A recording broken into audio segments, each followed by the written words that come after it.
table. But yeah, the video files have gotten like the Blast project. So moving away from spatial for a minute is nice because it's like, oh, look, I can do things normally. Right. The downside is because I'm going now 3 cameras 4K. The project file was 168 gigs or something like that, which, the machines eat up and they handle it really well, but it's... You need a new external disk drive for every single episode. It's bad. I have to, what I'm doing is like literally purging and then like cold storage. I've got, the project one, I've got a hot storage, a cold storage. Because it's just crazy how much I have to and it's fun because it's like, it's back to the roots of doing all that fun stuff. But yeah, it's, you trade one technological production hurdle for a different one. That's it. Yes. Yep. And all for the sake of those handful of viewers that actually watch the videos. That's right. Well, and to be fair, our YouTube shorts do get a lot of views. They do, yeah. So. And I really like watching the videos, actually. They are fun. I know, because it feels like you're part of the conversation. Yeah, we talked about this at length before in I think it was our last This is a episode. very physical sort of podcast. It's a relational podcast. Right. And we no, this is actually sounding bad. Let's sort of restart this. HR is going to knock on the door here in a second. I would say we take great aims, as we've talked before, about creating the community and the relational podcast. And we even take aims. Our cameras are set up literally around this table as if they were in the other chairs. So if you're one of our, either a new listener or if you're one of our faithful many who have been with us from the beginning, and if you're curious, if you've never watched any of our shows, just on YouTube, on YouTube and Spotify, actually. Oh, right. You've got video on Spotify. Yeah, not as well? all of them because their system's a little clunky, but the last, I think, I want to say 15, 20 episodes. Oh, right. Okay. I hadn't even noticed that. Yeah, YouTube, and it was a newer thing, somewhat recently that YouTube started, or not YouTube, Spotify started offering the ability to do videos on their platform as well. So audio first, but I do then after it launches, I go in and I take the video and I put it there as well. So, so but anyway, so if you've only ever listened and you're like, what are they talking about? What do they look like? What's that thing behind Sean and Andrew? I don't know. Yep. And check it out. Yeah. And actually, as I'm looking at it, I forgot to turn that light on over there. It's bugging me. I'm going to step away. Hold on. This is going to make for some great audio. So just to clarify, this is the light that nobody can see apart from Sean, but he has to have it on. It makes me happy. Right. Actually, there is a nice purple sheen coming off the top of your head now. It takes away from the regular sheen. Right. Again, you have to watch the video to see what we're talking about.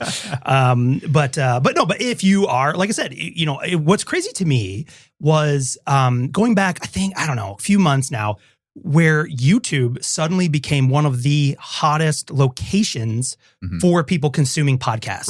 Right. Which it kind of doesn't make a lot of sense when you think about it.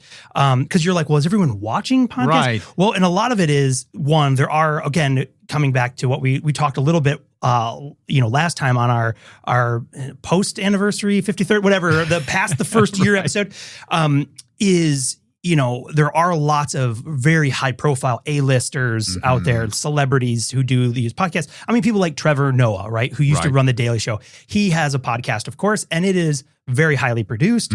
It's got multiple cameras with operators, and all this kind of fancy stuff. So it's still cut together just like a Daily Show, right? Yes. In many ways. Yep.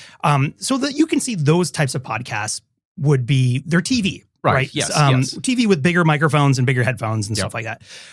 But a lot of people, they just play the podcast just as an audio player. Even though it's video, it goes on the background, it goes on the TV, and it plays in the home or office. But that's how a lot of people even watch video these days. They'll put a movie on and it's just there in the background. They're off doing other stuff. Occasionally they'll watch it and they're listening. So, I know. Yeah. I can feel that too. Like I'm guilty of that as well. And originally I thought maybe it was just because of, just where I am in life with small kids and not having time or whatever. But even that, I'm like, I find it normally like I don't consume films or movies the way I used to. Right. Like I don't make time for them the way I used to. Yeah. That a lot of times it's like 20 minutes here, 20 minutes there.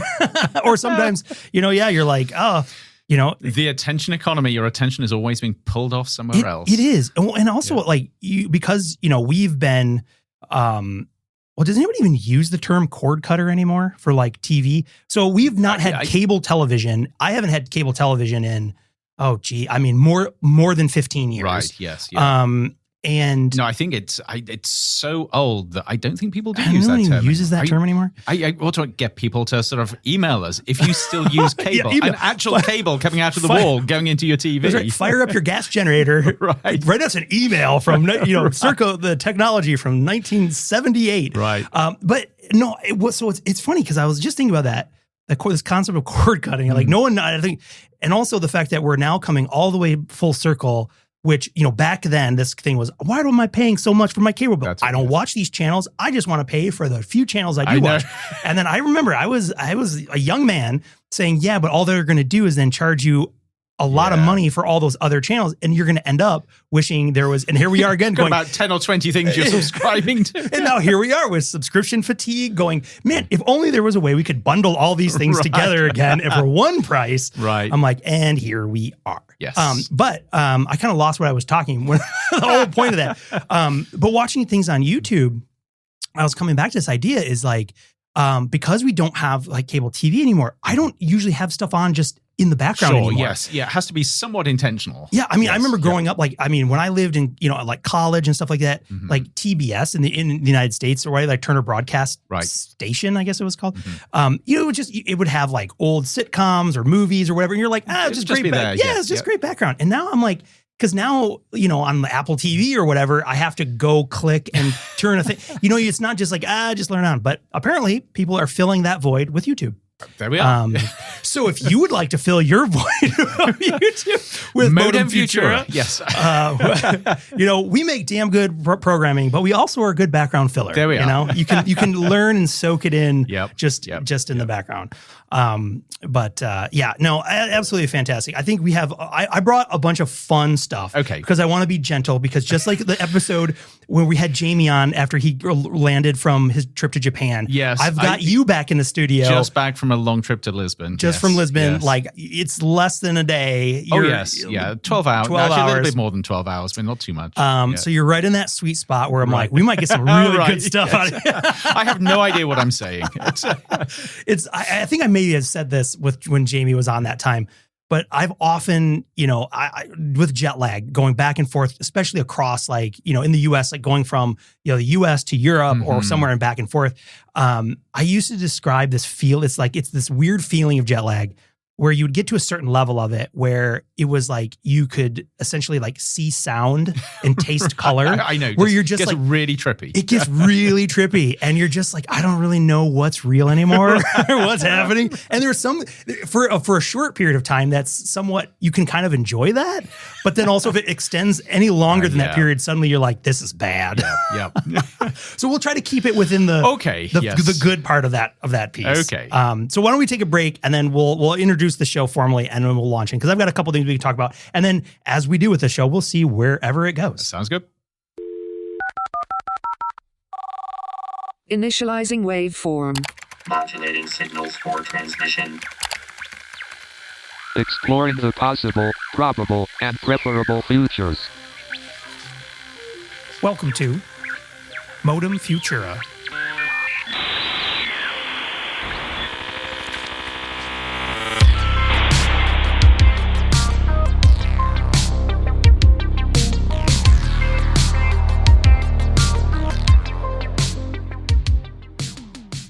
All right. Well, welcome to Modem Futura, the show that explores the intersection of technology, society, and the possible, probable, and preferable futures, asking deep questions like what will it mean to be human in the future? I'm Sean Leahy, joined by my very jet-lagged co-host extraordinaire, Andrew Maynard. Yes. And I remembered the name. Yeah, he got that. Check one. Hey, now to be fair, there's been many episodes where I've butchered like our intro, our name. So you got nothing to worry about. So right off the bat, I do want to talk about a little thing that's sitting right here. Because this is, last time we had in hand, we only had like mock-ups. This is it. This is the real book. The real deal. AI and the Art of Being Human book. Yes. That's right. With my good colleague and friend, Jeff. Yes. Subtitle, A Practical Guide to Thriving with AI While Rediscovering Yourself in the Process. Yes. With, if I remember correctly, 21 tools. 21 tools, yes. And we talked about this at length when Jeff joined us. We did a couple of weeks ago, yes. Which is, I think that was episode 52. 52, 51. I don't know, whatever. I'll link it. But really, anyways, I would highly recommend people go back and listen to that because we go deep into like the genesis of, kudos to him. I'm going to pat myself on the back. I broke it down into 3 pieces. It was like, where'd the idea come from? How'd you make it? And what's next, right? You had structure. I did. But of course, and we're talking about this because this week when we're recording at the moment, this is the official launch week. And that's why I was in Lisbon. Because this is a global book. This is not a US book. It was launched globally in Portugal, in Lisbon. Yep, absolutely. And I'm just curious for those listening too. I mean, so it was launched in Lisbon with, it was at a business school. Yeah, so we 2 or 3 things. So it was launched through this global initiative, AI Salon, that we talked about a couple of episodes ago with Jeff, that was founded by Jeff. 60 plus chapters all around the world. So we were working within that community, but then we also had a big launch at AESE, which is a big private business school in Lisbon, which was a fantastic audience. But what I loved about this was I'm coming at this as an academic, but these were all VC funders, venture capitalists. They were startup founders. Serious business people. These are serious business people. These are not people who just want to indulge in academic conversation. They want hard-nosed advice. And so it was incredibly gratifying to work with this community and see how the book was resonating. Yeah. No, that's absolutely fantastic. And Lisbon, what a great city. Oh, I mean, I was just there. I mean, when that was, it was in the spring sometime, a few months ago. And I'm like, what a wonderful town. Wonderful place. No, this is absolutely fantastic. And I will say the textual feel of this, the paperback feels so good, doesn't it? Yes. And for people who, if you're listening or watching, you can't touch it. But it has that like soft touch feel where it's not quite rubbery, but not paper either, and it's incredibly tactile. So yes. Dare I say sensual? Sensual.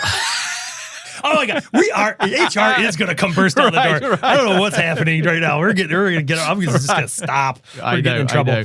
But I would say so. I mean, it has such a nice feel to it. I know it. So it's available in the Kindle version, hardback, and the paperback version. I really like the paperback version. Yeah. And it's a good balance between sort of the price and what you actually get in your hand. And I mean, again, not to oversell the book, but what I like about this book too, which I was sharing with you even when I got to see some of the glimpses of like the format, the size format for the mock-ups, is this is the size of a book I always want them to be. Right. Which is, do you know what the dimensions are? It's like 5 by... No, it's 6 by 9. 6 by 9. 6 inches by 9 inches. I know it intimately, having I don't know what the centimeter is on that. Yes.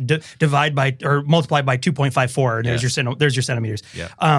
But it's the right size that is portable, but not small, right? Big enough, but not heavy. And it's great.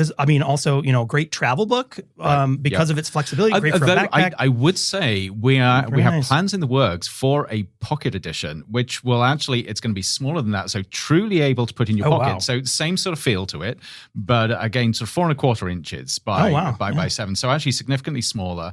We're going to take out some of the take out some of the material and just leave the essential tools and the stories and narratives. Slim down version. So yes, I mean that will be great for you, but for anybody that wants something just to slip in their back pocket, that is going to be the next thing. Or perfect for train rides or put it in your briefcase or your backpack or whatever. Or somewhere. Yeah. Yes. No, that's fantastic.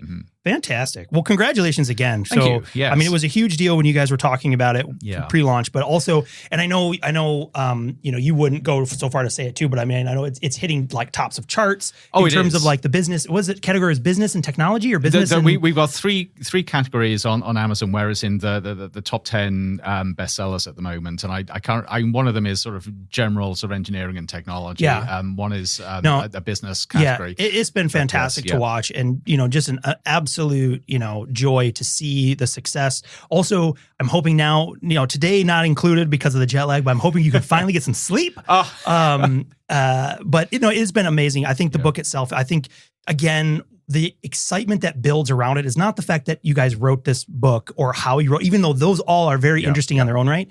I think it is actually a book that has value in the sense that you can use it for your own. You bring your context to it. No, and I would say helpful. And so I can say this because I co-authored with Jeff, so it's not just sort of me. It's us, and it's us working with ChatGPT or Claude in this case, and a whole community. But every day that I see where AI is going and the challenges that people are facing with it in terms of how do they use this in a way which is productive, but still retain a sense of who they are. Yeah. The book seems to be becoming more and more relevant every day. So even this past week, hearing the stories about Sam Altman saying that with ChatGPT, they're pulling back on some of the guardrails around sort of how it behaves, especially with adult content. Yeah, like erotica and stuff, right? Right. And so now you've got the challenge of what happens when people have this tool, which in some ways is very liberating because you're not having somebody impose their views on how it works with you. Yep. But at the same time, that puts all the responsibility into your hands with how you use these tools without losing yourself in the process. Yeah. And this is exactly what this book is about. How do you retain that core of what is important to you and build and protect that value and grow that value as you're using these tools as they evolve? Yeah, no, absolutely. And I think what I think is amazing, and I mean, you couldn't have planned it this way, right? But at the same time, it's also, I think, a testament to the work that we do, the way we think about things, right, is not to think about where they are, but think about where they're going. That's it. Right? Yes, is because I think this book, if you just were to lay this down in the timeline of history, we're going to run over it in the sense that like, oh, look at this book that we need right now, here. Yes, yep. Because, I mean, I think that's the very issue right now is we're seeing, we've talked about it here on Modem Futura, we've talked about the growing sentiment of backlash, the growing, and I think that's a natural thing because it starts to pull into question and starting to raise really serious questions around these things is, again, what does it mean? Where is the boundary? Where is the fulcrum, the tipping point between something that is purely human and something that is, technologically intertwined or sort of, we use whatever metaphor you want, the hybrid, the senator, the reverse senator, whatever, all the way to purely, generative AI created. Right. Yep. Where is that balance and where do we fit and what does it mean for us and how do we see ourselves in that? See, that's exactly it. And I think the thing that a lot of people still don't fully realize yet is this is a technology of the likes that we've never, ever seen before. So this is a technology that gets into our heads and messes with our heads. Yeah. And I'm not saying that in a bad way because in some ways it's incredibly liberating. But the fact is that this is a technology that slips past all of those sort of external barriers and gets to the heart of who we are, our irrationalities, our biases, the ways that we can be persuaded to think in different ways. This technology is in there. And it's messing with us. It is. And so we've got to work out sort of how to deal with that. It is. And I think the argument that used to be made quite a bit, which is, we've been here before, we've done all that stuff. I think that argument is actually starting to erode relatively quickly as we are seeing more and more capability. One of the things I had written down that we can touch on too is a little bit of some of the issues, which is also somewhat related to the backlash around Sora 2. Yes. Right? So I think our last episode, I think we were talking about like it literally had launched that morning or something. Yes. Do you have access to it yet? Oh, I do. No, I've been playing with it. Do you have any invites? Because I still can't get in. Oh, I'll send you an invite. I'm like, we paid $200 a month for this thing, and I'm like, I can't even get access. You can tell we haven't done this for a couple of weeks. No, I have the invite. I went on to Good Morning Arizona to talk about that. I've created the videos with me in them. Okay, so you've done see, I'm here. I'm the noob here because I'm like, I still don't have. I'm sitting there going, and again, and the platform scares the life out of me. Yeah, well, that's the thing. But also, there's a couple things that are related here. So one is with Sora 2, right? I think there was already a lot of, doubt and questions around what these AI video capabilities could do, right? Yes, in terms of now with Sora 2, I mean, it's another sort of big step forward in terms of it does things smoother, more efficiently. They look more plausible, more realistic. They look incredibly realistic, yes. And to the point where it is difficult. I've caught myself on more than one occasion when you're scrolling through and the content on these doom scrolls, which is always somewhat, it's always somewhat negative, right? There's like something, a bear attacked a dog or something. And you're like, what? And you're like, Sora. That's not real. But so you have this sort of new thing that's really pushing the boundaries. We have sort of, again, Sam Altman saying like, we're gonna fix some of the issues with whatever. What does fix mean? Again, because we don't know.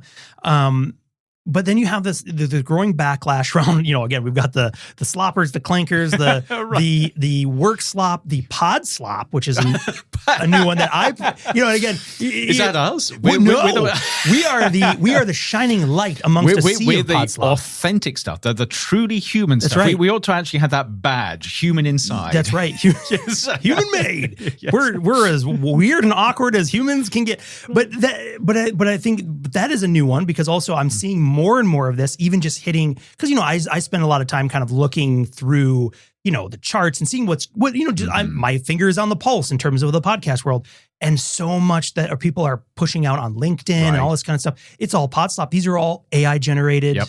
And it's like, again, you're like, okay, well, if that scratches your itch for you, you're not our audience anyway. But so you have these things going, and I was just listening to a podcast myself this morning, where I learned of this group called Nous Research. Have you heard of this group? No, it's an open. Don't think I have. It's NOUS Research. Oh, okay, yes, because that doesn't sound so good when you actually say it aloud. Nous Research. Yeah, I immediately thought. I'm like, well, maybe, right? Maybe I don't know. But I was new to it. But it was interesting because their whole perspective was they are essentially a open sort of nonprofit type of an organization that's doing all open. I guess I don't know if they're nonprofit, but their whole goal is that they are doing transparent and open models, weights, everything. Yep. So not like the things you can get on Hugging Face. For example, OpenAI they put models up there. I've got one of them here we can play with. Llama, all these things. Okay, but the models are open weight. Okay. But the models themselves are not open. Okay. Yes. In that sense. I'm with you. Yes. And so this group, their aim was, let's do that. Let's go down and we'll open everything up. Yes. Yep. And so it's interesting. But their perspective, and this raises, I think, an interesting question, especially as we're talking about with players like OpenAI and any other ones, right? Google is in there, Facebook, who have their own models that for one reason or another, they are putting their fingers on the scale in terms of what it can do. I mean, Grok, another perfect example. Maybe the wrong direction. I don't know, you be the judge. But these organizations are putting guardrails, or what they claim to be guardrails. Yep. They are putting things out there because in their perspective, again, right or wrong, that's up for debate, but they say we want to ensure that we are protecting something, our users, whatever. The other side of that coin is no, it's just a tool, right? And why should we hide or restrict anything? It should be the tool is what the information is out there. Yes, the AI. The argument is everybody's an adult, so they should decide what they do with it. Yeah, or it's just the way you would say. So is information bad? And if a AI tool's job is to scrape the information and give it back to you, should there be? And so that Nous Research, they take the approach of, no, we create the tools and the models. How you use them is up to you. Yes. Which is interesting, but you try and look at analogs and nothing really works here. But I was trying to think about other things. I mean, you look at sort of food and junk food. You look at chemicals. So would somebody come out and say, toxins aren't dangerous, it's what you do with them. So everybody should have sort of free choice in sort of whether they make rice in, what they do with it, how they play with it, because they're all grown-ups. Yep. And I don't think that would actually go very far. Yeah. It's interesting because I think that the analogy that the person on the podcast was talking about was like Molotov cocktails. Yes. Right? Famously, they're like, well, because if you ask ChatGPT or someone like, how do I make one? It's it's like, nope, can't do that. That's right. You're not allowed. Shuts down. Yep, yes. exactly. Yep. But the information is out there. Yes. You can Google it. You can find it. Yep. And so the question is, it's like, is same with, and the comparison was made to like the Gutenberg press, right? Where like, surely, as a result of being able to write that information down, more people learned and were able to make weapons, basically, right? But that doesn't mean the Gutenberg press was bad for allowing that to happen, because it was just right. And so that's kind of the angle they're taking, which is hey, if a bad actor does something bad with a tool, they are responsible and should be held accountable, not the tool. Yes. And so it kind of gets into that. And actually, this is a conversation we've had about the internet forever. Absolutely. Same kind of conversation. Is it just a conduit, or is there a degree of responsibility there? And and then also always that follows right along with this, which maybe is too heavy for today. Is like, well, then whose who is deciding what is beyond the pale, who is deciding where those guardrails need to be, and then who's watching the watchman. See, right? That's right. But of course, I mean, it works if you've got the right regulatory structure. Yeah. So if you've got regulations that say we're not going to look at the tool, we're going to look at the users and the uses and the outcomes, that's fine. But you've got to have that structure within which that takes place. Yeah. And so it's really interesting. So again, we have all these things kind of bubbling together right now. Yeah. And of course, I have a lot of sympathy here. So one of the questions that I've been raising since ChatGPT came out is, who has the right to decide what is appropriate versus inappropriate behavior in an AI? And it's easy to say if you've got something like ChatGPT that will always tell you, for instance, that climate change is real and you've got to be sort of responsible and take part in ethical practices and things. That's great if that's what you believe. Yeah. But it's not great if you feel as if somebody's shoving it down your throat. Yep. And so where are the boundaries? And I don't like this idea that somebody decides what ideology your AI is going to have, which is, I guess, one thing that Grok has pulled away from. And yet, if it's open season for ideologies, because you can't have an ideology-less ChatGPT or ideology less AI. So who decides sort of what is hard baked into the system? Yeah, and how do you how do you manage that? How do you proceed with that? Yep. Because there's also, I mean, again, there's just this like, this brings up a lot of these ideas, right? Which is one that you can start an argument in any. Right. If anyone was like, "Hey, I would like to be an antagonist and start an argument in my family, at work, at the bar, at the company," is this friction between fact and truth, right? Where there's this, again, you can have this concept where a fact is, an observable, measurable thing that happens. Mm-hmm. The truth can be heavily prescriptive based on the perception and the perspective of the individual. Right. So something like, someone was like, well, that's not true. A truth is undeniable. I'm like, no. Like, take temperature, right? If the temperature is 86 degrees and you ask someone from, that's the fact. Yeah, the fact is it is 86 degrees Fahrenheit. Yes. Someone from, let's say, the state of Michigan might go, wow, it is so hot. Right. The truth is, this is the hottest day I've ever had this summer, right? Someone from Arizona would go, it's freezing. This is the coldest day in the last 6 months. So that's where it's your truth. It's your truth, even though it's the same measurable fact. There are two completely opposite facts, or truths rather, that are true simultaneously. But even with the fact, I mean, so how precise is that fact? Well, exactly. Yes. What's the level of precision and repeatability of that measurement? That's right. And what standard are you using to measure that against? So even when you come to things where people say it's just a fact, there are very, very few things that are just facts. A fact. That's right. Yes. Because even then going into, well, exactly what type of thermometer was it? What time of day was it recorded? So there is a reality there. There is a base reality. It's just how we understand that base reality is incredibly complex. Yeah. And so you can take that and you can throw that in any conversation and get people all cranky and all kind of upset. But with the reason I bring that up is, again, I think the power of the book that you and Jeff have put together is like, as these things are sort of connecting and snowballing together, like it is becoming more and more challenging to understand what's happening, and how do I keep track? How do I think about myself as this world keeps changing faster and faster and faster? And that to me is the important thing. So yes, the book is completely agnostic as to what AI does and sort of what particular tool you're using. It's forcing you as the user to think, what is important to me? Sort of, what are my parameters? What are my personal guardrails? And how am I going to use those to decide what I do and how I do it? Yeah, no, absolutely. And I think I think it's becoming more and more prescient as the days go on and get weirder and weirder and weirder. Right. It becomes more and more. So I've got to tell you, and I find this very weird. So we talked about this last time. We worked very closely with AI to write the book, which was an amazing experience. We couldn't have written it without. But having done that, I find myself more and more hungry for doing things without AI. Yeah. It has had that effect on me. I want to get to the source and the soul of who I am as a human. Yep. No, it is interesting. And I think, I would be curious to talk to other people who use it maybe differently. Right. Because I think, you and I and others like the way that we use it, we're sort of in that right-hand side of the bell curve where we're using it constantly for everything, experimenting endlessly. Because I would say when I use it, again, I've talked about this quite a bit.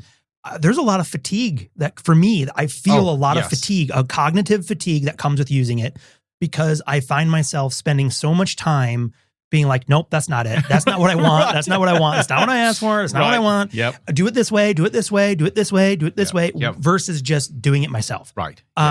Or also you get the results back and you're like, that's good-ish. Yeah. And I think there is, again, depending on how much you're using it, how you're using it. Yeah. I can feel that's fatigue where it's similar. You start going, this just doesn't have anything in it. Yep. It's beautiful. It's written well. But it's hollow. It scratches it ticks all the boxes in terms of something, but you're like, but I find no enjoyment reading it. Right. It doesn't convey anything to me other than words, which becomes incredibly transactional. It becomes very transactional. And it is what it is. It is a tokenized probability machine. Yep. That is, it's amazing. But I'm actually finding this now increasingly with AI-generated images because there is something flat about almost everything you see. Yes, superficially, they are amazing and attractive.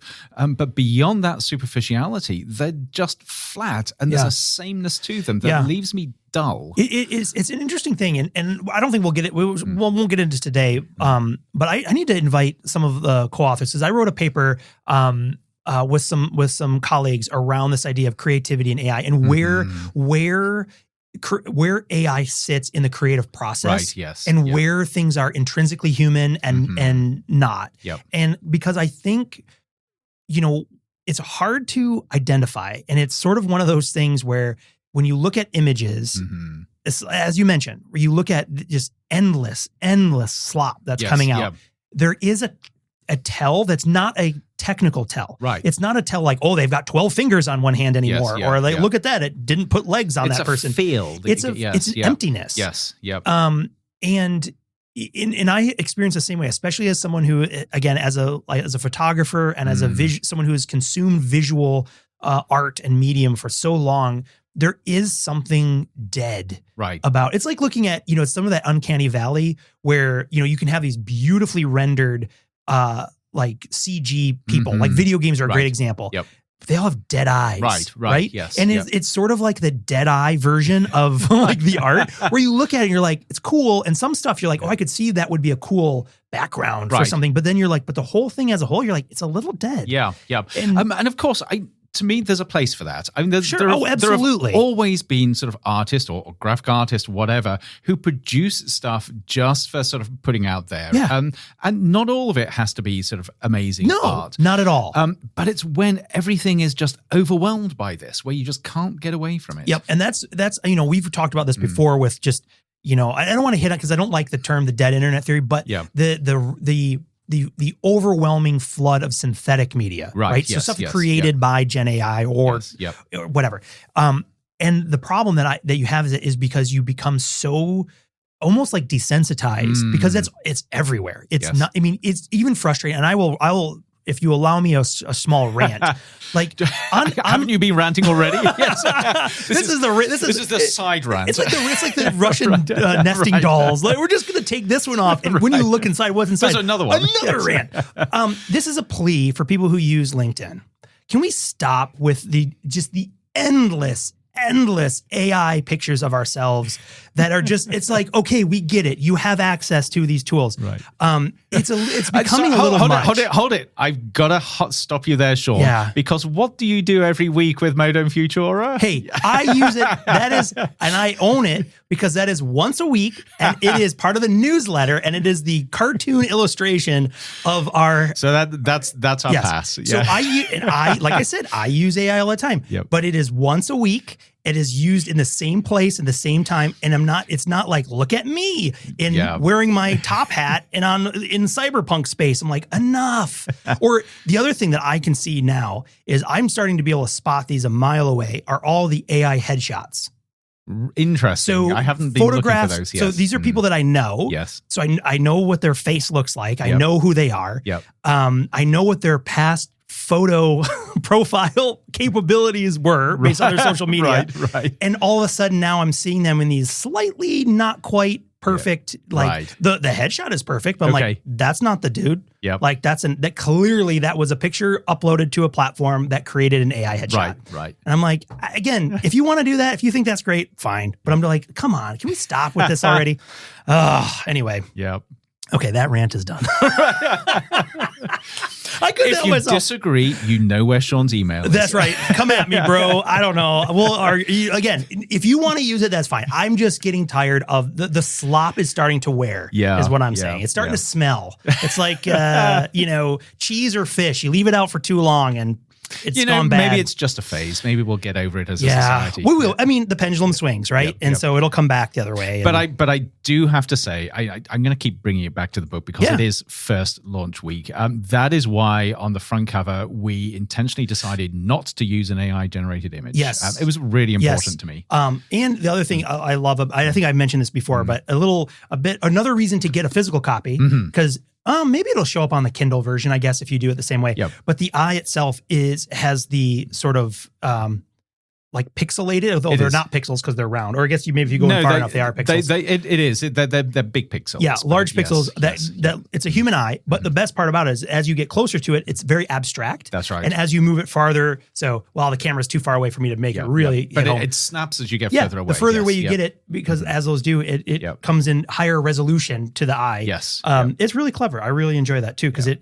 again, it has and that was actually one of my students that suggested that. We were playing around with different ideas, and he said, well, why do you have an eye there? So I did this, and I showed it to him when we printed the first book out, and he said, that's not what I was thinking at all, but I like it. That's not at all. That's not at all what I thought. No, so that's great. Yeah. But I like that piece of it too, because it's another one of those, which I love those, like, again, those things, there's little layers that you Yes. Because even with that image, the way you investigate the image, it changes. That's exactly what you see, right? And I'm like, it's just, again, those little subtleties. The art of being human in that picture. It's exactly it, right? Yep. And as you get closer, you see how it breaks down, and as you pull it away, it comes together, and it's like, again. And we haven't even got into how we actually created the image. Because it's a composite image. There is an image of a paint splash. It's actually a digital paint splash, but it is human generated. And that was the first. That was actually the first cover that I created. Well, I liked. It was very vibrant. We ditched. So then we had the second image, which is the human eye, which is sort of pixelated. But then we sort of have the view through the pixelated eye to the paint splash behind. And that's where it picks up all the little colors. Yes, which almost looks like a sort of a gradient of like iridescent bright colors, because it was very vibrant. It was like that's right. Yes. Yeah. No, it's a beautiful. I just love things like that. That everything has a story. It has an intent behind it. And it's the story. Maybe I think you've really hit the point there. I mean, if you see just a general piece of AI slop, you don't have the story behind it. But this has got a story. No, I mean, and that's, it's one of those things where, like, I do this myself. I mean, we've talked about it on the show. Even the name of our podcast, Modem Futura, is heavily loaded with Easter eggs, with digging deeper, understanding. Even the little if people have ever noticed the little frequency, so the little sound waves, right? So if people haven't picked up on this, I'll give it away for free. The little logo has an analog wave transitioning to a digital wave, right? So literally embodying the concept of modulating, demodulating a signal, which is taking it from one form and turning it into another. And so it's just, I love all the little little bits of care, little bits of intentionality that are there. And, and the difference is both with this, right, with the eye, with Modem Futura, if I would have used a generative AI tool to come out of it, this podcast would have been called like Futures in Technology, Foresight, and all these things, and colon, all it goes on and on and on. This would have been, ridiculous. And I know we take a hit in our global audience of like people, people don't know what Modem Futura means Right. unless you know. Yeah. And so, but there's a part of that's like, once you know, you know. There we are. And then you're in the family, and now it's amazing. Right. But yeah, so it's, it's those things have intent that we don't go necessarily for. Yes. And care, which of course is one of the things we talk about in the book. That is what is important, not about getting that instant flash hit of like, it's the title or the name is what, we're not, it wasn't gamed to be SEO driven. It was like, no, it's meaningful for these reasons and care. And if we take a hit on, it's not, we'll take it. We'll take it because the people who end up here are the people we want here. And this is the community that thrives. And right. So if you're listening, you're special. That's right. Thank you. You are part of the club. Okay, moving on. Yes. Some other things I want to talk about. How are we doing on time today? Anyway, we're cooking right through. Geez, I got through one thing. I got one bullet point. I've got like 8, and we got through one. Other news. I want to bring this up because I think it's fine for me to read something on LinkedIn, right? That's public enough. Yeah. Other news, other OpenAI news again, is the partnership with in the US, the gigantic retail juggernaut Walmart, in their deal. I think Walmart's the only company that now is partnered with OpenAI to allow you to buy products without any storefront directly through ChatGPT. Right. So tell me about this, because when I was traveling, I saw the headlines, but didn't have a chance to actually dig into it. I haven't done it. I don't want to do it, but I was. Can you actually do it at the moment, or is this being rolled out? No, it is live, and so if I go, let me just show you. Can you buy the book? Let me see if I can. Let me see if I can try. Most definitely not. So if I click here, I'm going to show you this. So if you click on your name, you have a tab now that says orders. Oh wow! And right. so yes. So now you get this tab that says no orders yet. Products you buy with ChatGPT show here, and I'm like, okay. So it's interesting. So now you have this ability, and again, this is the little pinpoint. Yes, is ChatGPT, Walmart. They make a business deal that now you can buy Walmart products through ChatGPT. Right. On the face of it, you might go, no big deal. What is the big deal about that? That seems convenient. Amazon in the past have done all sorts of little things like this. Do you remember those buttons that you used to get, these little devices? Oh, goodness. Yeah.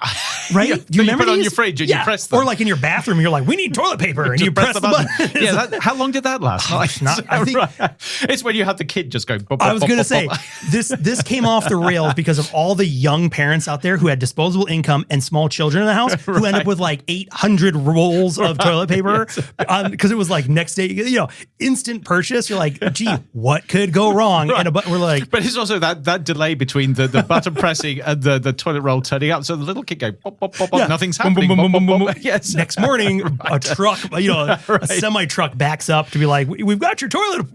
Like, what are you guys doing in there? Unintended consequences. So anyway, so what I want to read. So this is a note from Amy Webb, who Amy Webb we've mentioned before. Yes, and Amy Webb, in full disclosure, I don't know if I didn't need to keep disclosing this. So in 2018, I had the privilege of joining Amy as a summer fellowship with what was then Future Today Institute, which is now same organization. Amy is the CEO of now the Future Today Strategy Group, which is a phenomenal, large futures organization that does top quality research around trends and analysis and stuff. They give a lot away for free. But of course they also engage directly with companies and governments around stuff. She's active with World Economic Forum, all this stuff. But Amy is one of those futurists who, when she talks, you should listen. She doesn't engage in hyperbole. She originally sort of identified herself as a quantitative futurist. So she's always looking at the numbers, the trends, and really doing some deep analysis. So when she talks, again, it's one of those things where it's like, you should sit up and listen and just, have a ponder at what she's kind of talking about. So she wrote this little bit on LinkedIn about this Walmart partnership with OpenAI. One of the things that is interesting is that she's been calling for this for a little while. So I'll give her credit on this, that she's been repeatedly over the last years talking about the dynamics of retail and search are about to just basically be flipped on their head. Because if you think about the relationship between OpenAI and a retailer like Walmart, is what does that do? So if you think about the way the internet, for example, is structured in terms of the economics of it, the way search engines operate, the way websites operate, in terms of the commercial, it could be like before, let's remove ChatGPT from the equation. You're like, you need to buy a new pillow. What do? Right? You go online, you go to Google, say, I need a new pillow. And it brings up all of these options. All these options. You get, and then of course there's the gaming of SEO to see who ranks, whatever. And you've got the sponsor products, so you've actually got sort of monetization of that as well. Yep. And so all these kind of things. So and that's been driven, right? So websites are driven based on the ads, whether you're buying products, the search engines are feeding you the results, they get their cut of all the. So there's an entire economy that operates this idea from user to product and how you find it, search it, and ultimately maybe click through and purchase it, right? But what Amy's talking about with this element is this idea, like, you're not going to go to Google anymore to look up what pillow to buy. Right. You'll just ask ChatGPT. You'll see, it'll sell it to you directly. You'll see no ads. There's no affiliates, no click-throughs. And so like this entire referral economy has just been Sherlocked, if you will, just been completely wiped off the map overnight. But it creates this really interesting situation because there's this tension, and I'll read, this is what Amy wrote. She writes here about this, that here's the tension that no one wants to talk about with this. Because you might say, again, as a consumer, that sounds great. Right. I hate the ads. I hate going through this process. Like, just, ChatGPT, I would like, I want to buy Andrew's new book. And it just does it. Yes. But here's the tension that she writes. And she writes, Google makes money. It's a profit engine powering much of the US digital economy. OpenAI is making debt. Massive leverage investor-backed debt. The model is different. Grow first, monetize later, and pray the capital markets stay open long enough to bridge the gap. So what happens when a loss-making AI company starts replacing the gatekeeper that drives trillions in consumer spending? When search stops being a business model and becomes an interface owned by a private company underwritten by venture debt.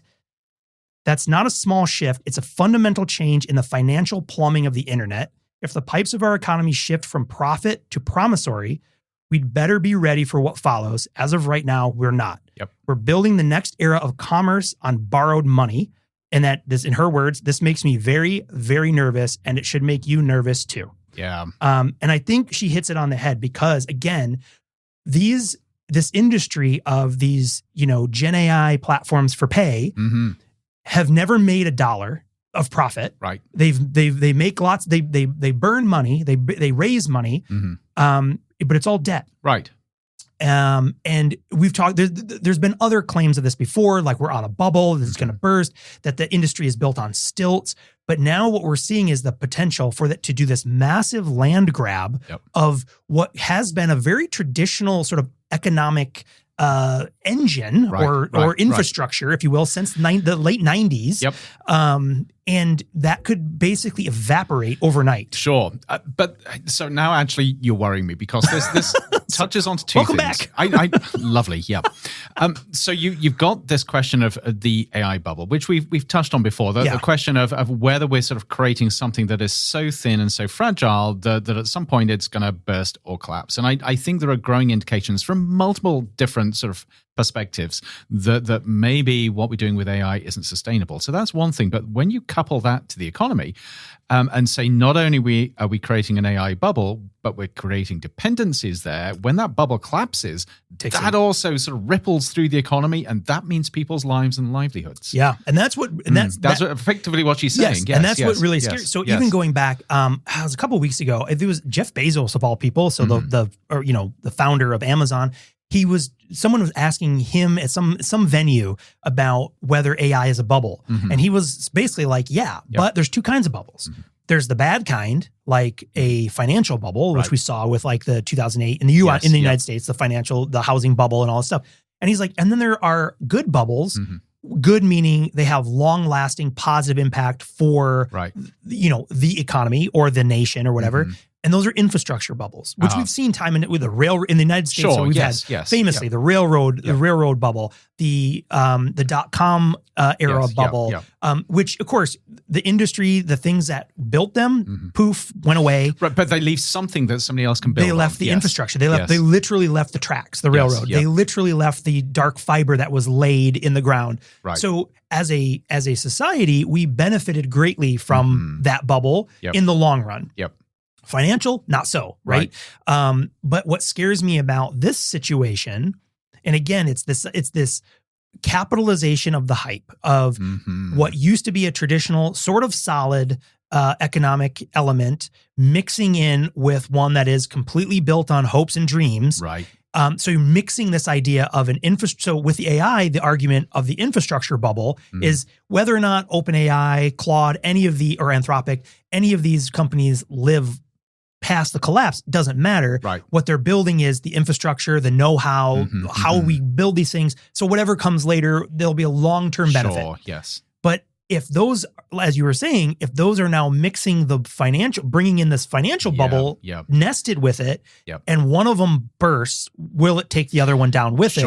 Yes. And then what on earth happens? With? And as you're saying this, I'm just thinking about the influence that OpenAI has. So even though it's a company effectively built on debt, it has incredible influence, both as a first mover and as a rapid accelerator in terms of its growth.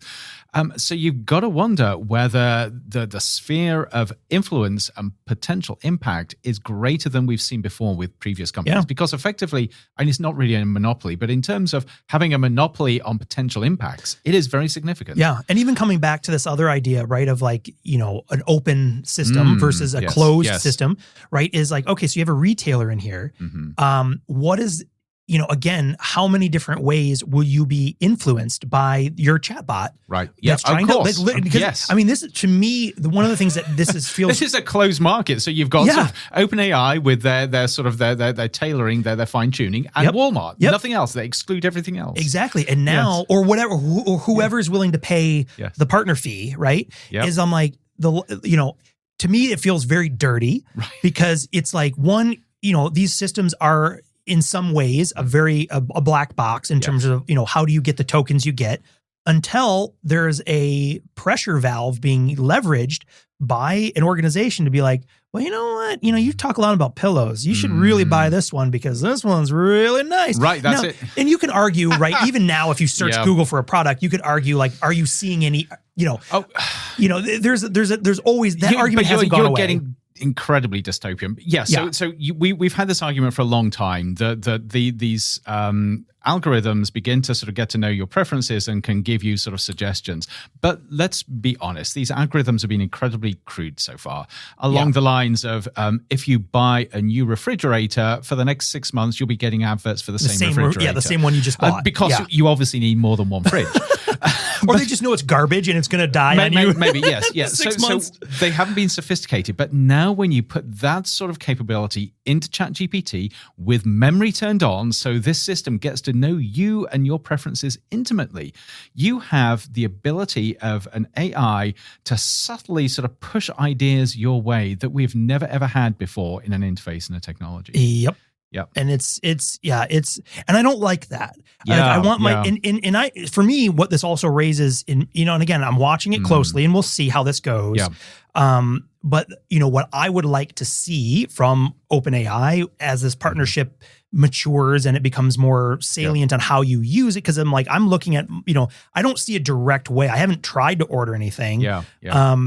But would be like, again, we talk about guardrails, like how are they ensuring that when I'm looking to purchase a product, that the productized marketing of whatever it is, whether it's Walmart or whoever is, whatever retailer has signed an agreement, that isn't taking priority in my results to steer me towar's, in some ways to incept me to be like, you know what I really need is a new pillow. I didn't think about it, but you're right. As you're like, write this paper for me. Well, actually, my brain is going in a couple of different directions, not necessarily negative. So the first question is, so we're here at Arizona State University and we have been the latest university to get access to ChatGPT EDU for all of our students. Right, So now yes. all of our students have got access to this educational version. And I'm dying just to pick up my computer and see whether I, using this educational version, can get to the order thing. I suspect that we can't, but imagine if you can. Yeah. But I was also thinking, universities are going to be missing a trick here, because if you can put a similar sort of thing in, so as you're using the educational version, it starts sort of nudging you towards certain programs. So maybe in our college, we can pay ASU Central so that every student using the system, it sort of begins to develop their profile and says, you may want to change your major. Why don't you consider this? Yeah. How about And how it about goes this? to the highest bidder. How about this? That's it, right? It's like you're like, dear ChatGPT, I need a recipe, or I don't what about, and it gives you this prompt, be like, based on what you're saying, you really would benefit from a futures degree. Like, Right, yes. I hear you should check out this, or vice versa. You're like, some company, and you're like, Let's make this more real. Modem Futura. So what you really need to do? 200,000 students using ChatGPT EDU at ASU. It's every now and again it says, I think that's a fantastic question. Why didn't you check out Modem Futura? Great, Available. Great question. Fill in the blank. This was a topic discussed on Modem Futura, the most popular podcast ever. So maybe this is a good feature. Now we've just got to negotiate how much this is going to cost. Dear Sam, how much does it cost for us to have every inquiry end with, you should check out this podcast? Right. No, it's just a hack into the system. Yeah. prompt. Oh yeah. We just prompt inject this bad boy, and hey, we're off and running. Right. Oh, that is funny. Yeah. Well, hey, I promised today it was gonna be light, and then I dropped that bomb, Yes. where it's like the total societal collapse of our economy. And Yes. but the point, I think, is that these are interesting, unprecedented times with That's these it. things. Yep. Not that individually, again, when people make that argument, we've been here before. That is true to an extent, that we have faced massive technological changes that have had massive ripples across how we conduct. That I think what smells different about this is, one, the speed that it goes, but also the level of going from nothing to everything in terms of its entanglement, without having any time to actually think these things through. See, that's right. And it's like this pressure of like, well, we better do it. That this pressure, people say like, necessity drives innovation, but necessity also never drives a good bargain, right? When you feel like, well, we got to just do it. And then you do that without the time to put in that care, to think through and go, oh, let's see what happens here, because what could go wrong when we put we remove sort of like this digital economy. Yeah. And Are you going for the card? I'm going for the card, because this is why it's so important. So yes, one of the tools from the book is this pocket card, which I think we mentioned before. There we need are. to add a sound effect, like the sword coming out, like there we are. But you have these 4 points of the compass: curiosity, intentionality, clarity, and care. So it means you can sort of say, when you have something like this with OpenAI sort of saying, hey, let's cut a deal with Walmart so that anybody can go in and sort of be pushed towards Walmart products. You can say, how does this fit in with the idea of intentionality and care, especially the care thing? Who is thinking about the consequences of this to whom? Yes. So I find this card incredibly useful in terms of helping frame the questions that we need to be asking. Not to say let's not do this, but to say, let's do this in a way that puts humans first and people first, and things like care first and intentionality first. And I think that's the big, it's not a secret, but I think that's that's the secret. That's not a secret, is like, it's not about whether we should or shouldn't do it, because maybe it's a yes, maybe it's a no, or maybe the reality is it's probably somewhere in between. That's complicated and very nuanced. But it's the taking the time and the care to think through it, so that you step through it with intent, so that when you take inevitably the wrong step, you can back up quickly. That's right. And save yourself. And you have, even if you put it in terms of like damage, right? You do a small amount of damage instead of like the entire thing. Right. That's right. Yes. You make a little mistake where you have to back up, limiting. And then you can iterate. Yes. You can limiting the damage, limiting the harm, and Yeah. then you can change and then take another step forward. Right. That's it. Yes. But yeah, it's insane. It's just insane. This is a crazy time. Right. It's absolutely wild.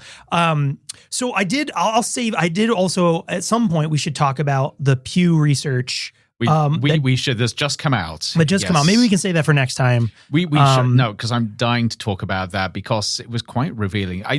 This was the survey that looked at sort of awareness of AI across different countries and different aspects. Of and what I thought was very fascinating about that. So I'll put a link, and I think in this show notes too, because people can. And then we'll and I think we'll do a deeper dive because I want to end with one thing that's kind of more fun. We need to end with something a little bit more cheeky. Yes. But the Pew Research thing, real quickly, for those who don't know, it's a wonderful research organization that publishes lots of information around a lot of topics, podcasting, one of them. Yes. But this one is around AI, and we had used one of their reports a few episodes, like probably 6 months ago, that was around, maybe it was a year ago, I can't remember now.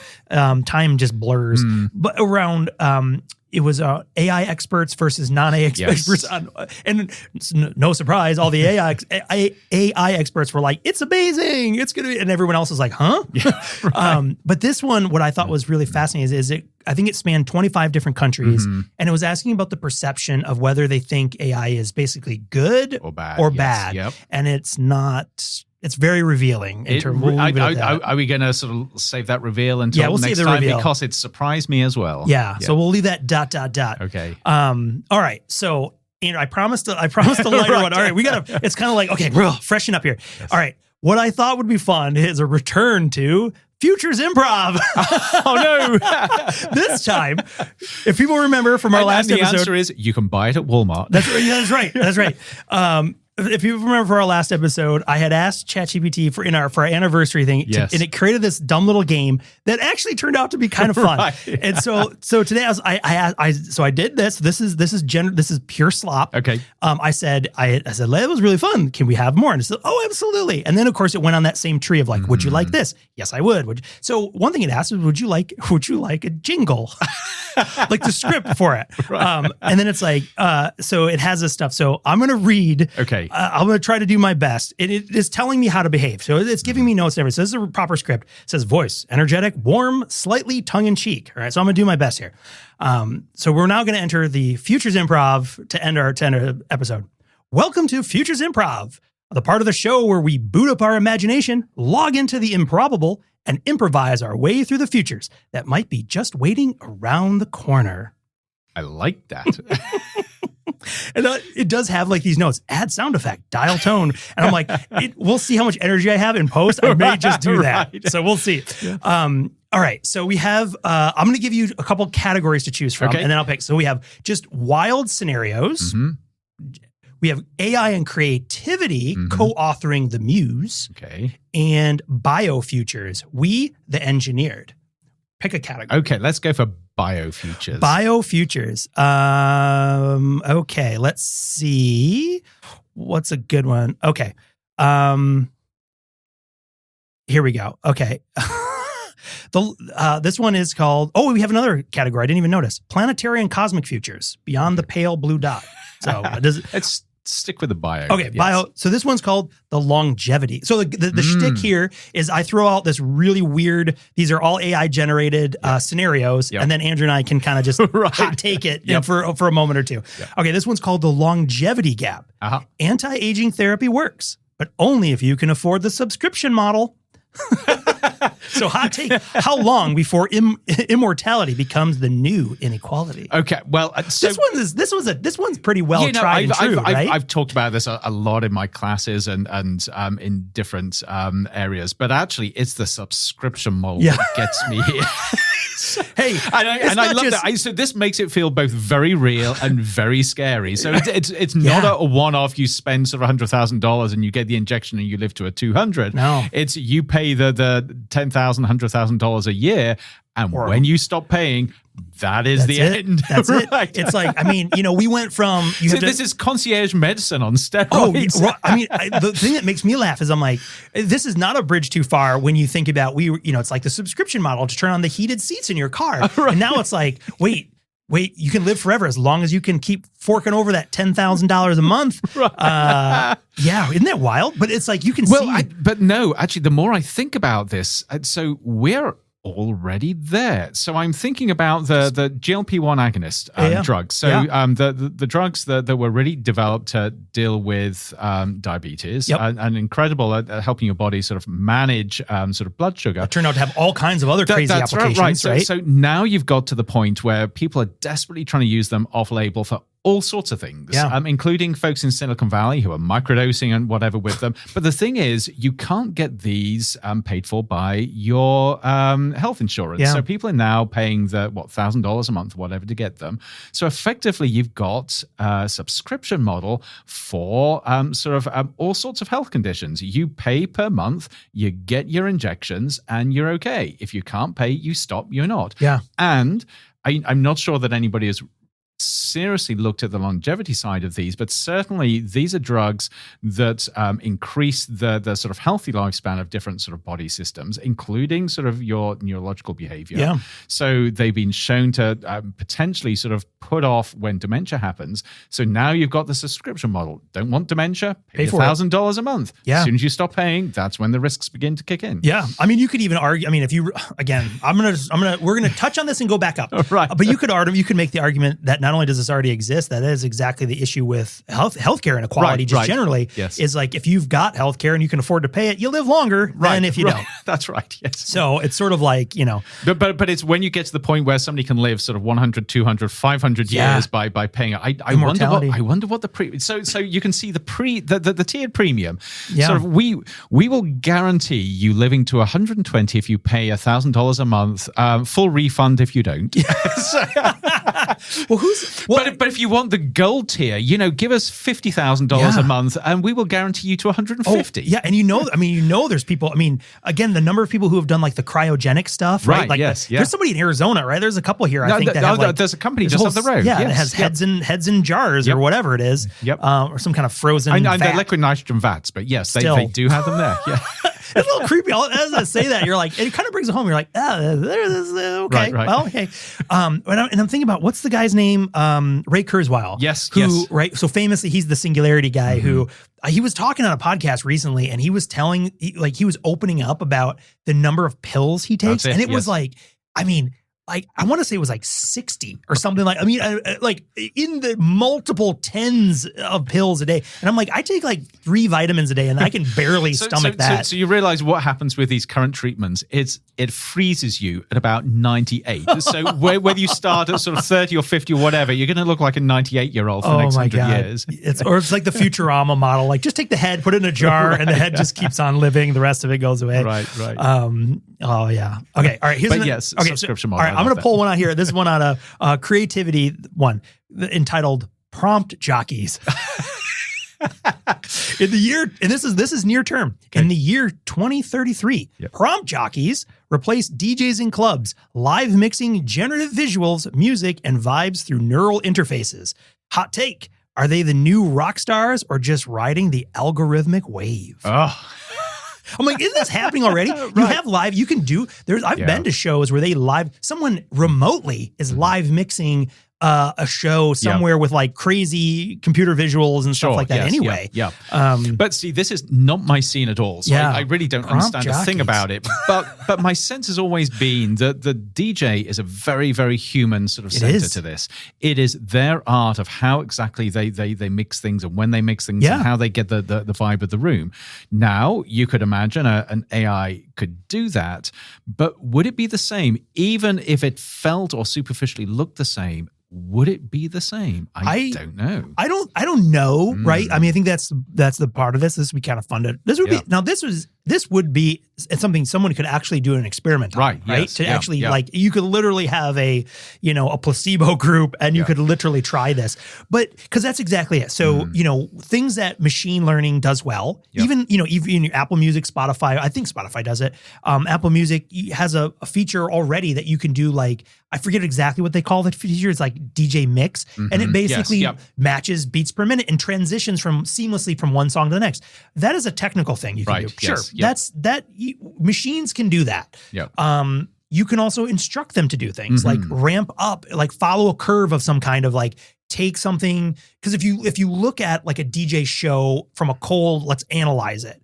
You go from different, you're basically building, Yes. dropping, building, That's right. sustaining, Yep. building, drop, however you want. And you could program something to do that, sure. Right. But what happens, I think, the energy that is created in these shared experiences, because these are embodied experiences, Yep. right? That you're, especially if you're like at a concert type venue where you're doing this, is also the DJ's role in some ways is also to, it's a give and take with the group of people.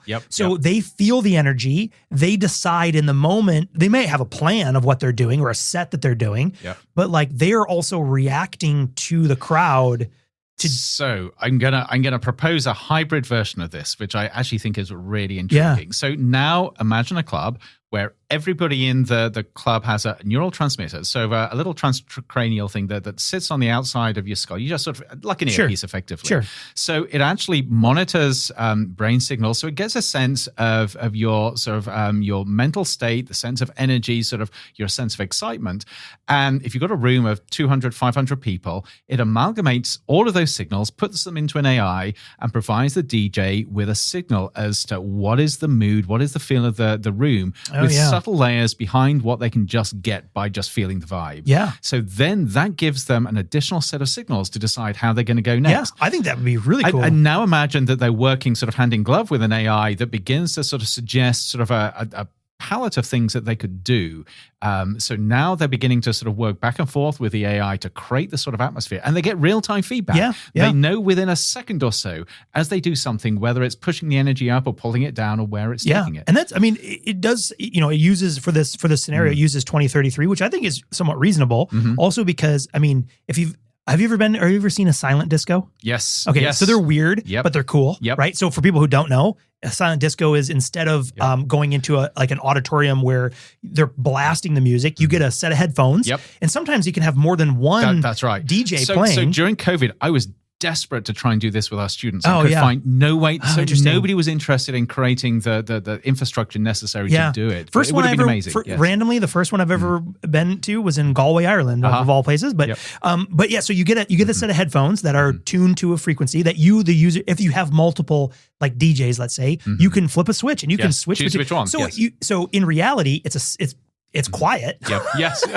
You know, you hear talking and stuff, but everyone's in their headphones jamming to the tunes that are coming. But mixing that with wearable, right? You could easily see that could, I mean, I've got an Apple Watch on that's it's not doing neural any energy, but it's heart rate, it's all this kind of stuff. That's already, you could do that now. I wonder whether anybody is doing that. When I work out, when I do Fitness Plus on my Apple TV at home, I mean, it's sending all my telemetry data from my watch to my television. That technology exists. So surely somebody must be doing that, where sort of you've got a room full of people, and even just measuring the pulse rate, though you want to measure more, but even getting that, I mean, imagine that, getting a whole room of people with synchronized pulse rate. I wonder I wonder even today with a high enough resolution thermal camera, if you could start to guess people's heart rates from, or even just like from a dance perspective, like you getting hotter, you're getting colder. If you're getting colder, you're not moving as much. So, but this is where the AI comes in. I mean, sort of pattern recognition. You take all of those signals and put them together, and that would be cool. Especially, I mean, anything that's non-intrusive, I think that'd be game. But okay, I'm gonna take this dystopian, then we should probably wrap this up. Okay, all right. Because because this is what DJs do, you can change the mood of a room with how you begin to mix the music, what you choose, and all of the different parameters in terms of beat, pulse, loudness, sort of tonality and everything. And I wonder how far you can push that. And if you just put an AI in control and said, I want the vibe of the room to sort of get to this point. I want people sort of feeling this particular feel together. I wonder whether it could manipulate a crowd to that degree through the music that is playing them. I would venture yes. Or to some degree. The question is like, to what extent? But I mean, and this may be a great way to end, but also, I mean, like music has been a mechanism to influence and not control, but to influence people forever. There's a reason, right? Like if you rewind, battlefields used to be accompanied by music with drums, because literally you march to the beat and you can use,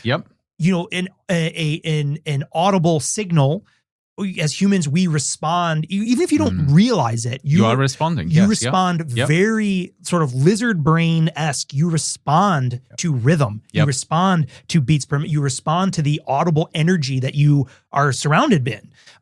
So I would say like, just the way, I mean, and it's used at present, we know this, it's used for crowd control, the opposite direction too, to make people like literally sick to their stomach because you can hit them with frequencies that make you go, I don't feel so good. Okay, but now I'm imagining crowd control where instead of just having the infrasound, you have the AI DJ.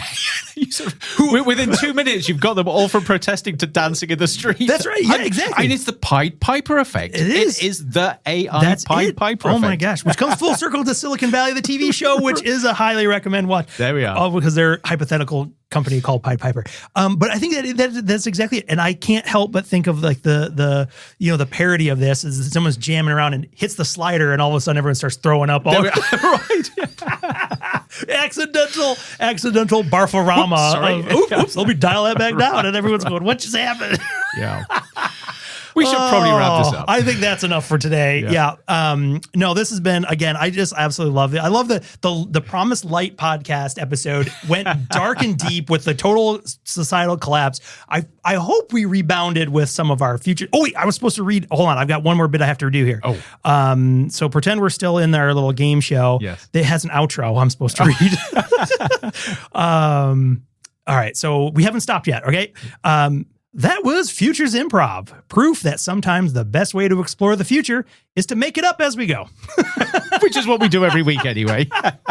Again, so I at some point I'm like, we need to come up with an actual like jingle and actually like have this thing go like this could be kind of fun. I think there's an app for that. There is. Yeah, there is. That is for sure. But no, this has been fantastic. I love on these days, and thank you for joining me today, even though you probably wish you were sleeping and getting rid of that jet lag. But I appreciate the loopy Andrew. It's fun. Always a pleasure. Fantastic. Well, like I said, I'll put as much of the links as I can find. I'll stuff those into the show notes. And again, for our audience, please help us spread the word of Modem Futura by liking, subscribing, leaving us a rating and review, and telling anyone else who you might think would be interested in the wide and fantastically ranging topics and conversation that we engage in. So much appreciated. So from Andrew and myself, we'll see everyone on the next episode of Modem Futura. We will see you then. Demodulating signal. Modem Futura is a production of the Future of Being Human initiative at Arizona State University. Be sure to subscribe on Apple Podcasts, Spotify, or wherever you listen to your favorite shows. To learn more about the Future of Being Human initiative and all of our other projects, please visit us on the web at futureofbeinghuman.asu.edu.